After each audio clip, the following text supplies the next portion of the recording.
kiongozi wa mbio za Mwenge wa Uhuru mwaka 2025, Comrade Ismail Ussi, karibu sana kata ya Pangatena, kijiji cha Hingawali, ambapo umejionea na Mwenge wa Uhuru umeangaza na kuonesha shule ya sekondari mpya kabisa ya $1,560,552,000 pesa taslimu.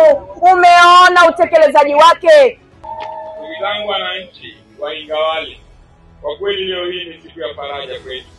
Na nakiri kusema ni siku ya faraja kwa sababu Mwenge wa Uhuru umefika katika eneo hili, na mimi nataka niwaambie ndugu zangu wananchi, leo hii Mheshimiwa Rais kupitia viongozi hawa wameitikia kilio cha wananchi wa eneo hili.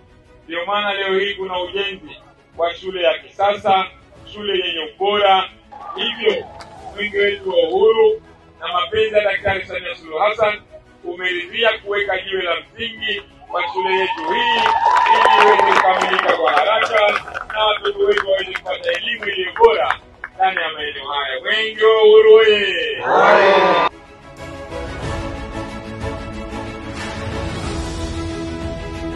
Viva vijana, viva!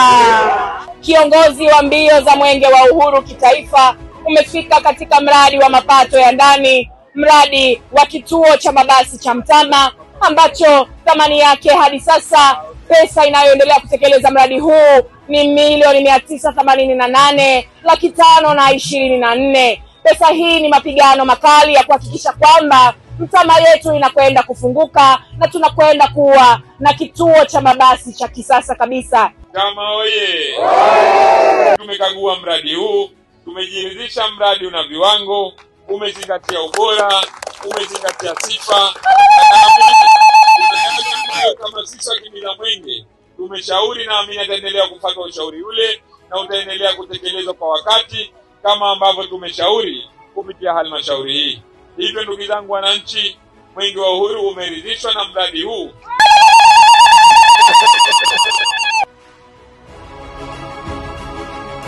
Mwenge wa Uhuru oye! Mwisho, kwa kumalizia kabisa, niwashukuru sana wenzetu wa wilaya wakiongozwa na Mheshimiwa Mkuu wa Wilaya pamoja na mkurugenzi wetu wa halmashauri na Mheshimiwa madiwani. Kwa kweli wamekuwa wakifanya kazi kubwa ya kusimamia miradi ya kimaendeleo.